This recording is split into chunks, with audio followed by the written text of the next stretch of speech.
Hey everyone, it's Sam, one of the coaches at Parsley NYC, and today I want to show you guys how to make a delicious Thanksgiving side. One of my favorite sides to have on every Thanksgiving dinner. Super high in vitamin C, immune boosting properties, and antioxidants. It's definitely a nutritionist favorite.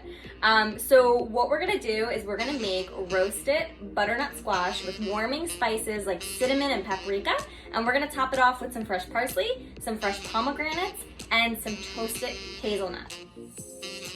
Okay, so the first thing that we're going to do is we're going to cut up some butternut squash and then toss it in some melted coconut oil.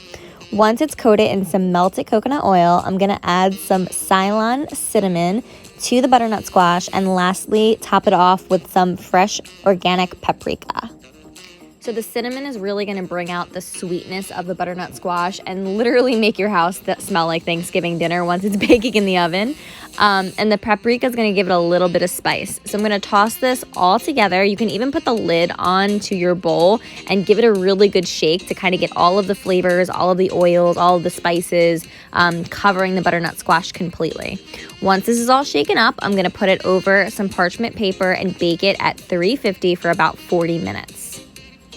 In the meantime, I'm going to chop up some fresh parsley. You're going to want about 1/8 to a 1/4 cup, depending on how much flavor. And then I'm also going to seed some pomegranates. I love doing it over water. This is like the best tip somebody ever gave me, and it really allows you to not get your hands messy, not to get juice everywhere, and the seeds come out super, super easy. So I do it over water and then strain it. Once the butternut squash is done, I'm gonna add the hazelnuts to this and bake it for another 10 minutes. This is gonna toast the hazelnuts and make it even more delicious. All that is left to do is top this off with some delicious pomegranates and fresh parsley, and you have yourself this delicious warming side dish to Thanksgiving dinner. All right, you guys, well, that just about wraps up this tutorial on how to make this delicious, warming, roasted butternut squash side dish for your Thanksgiving dinner. We will post the recipe for you guys who are interested, and I hope that you share this with your friends, your family, and your loved ones this Thanksgiving, and I'll see you guys next time.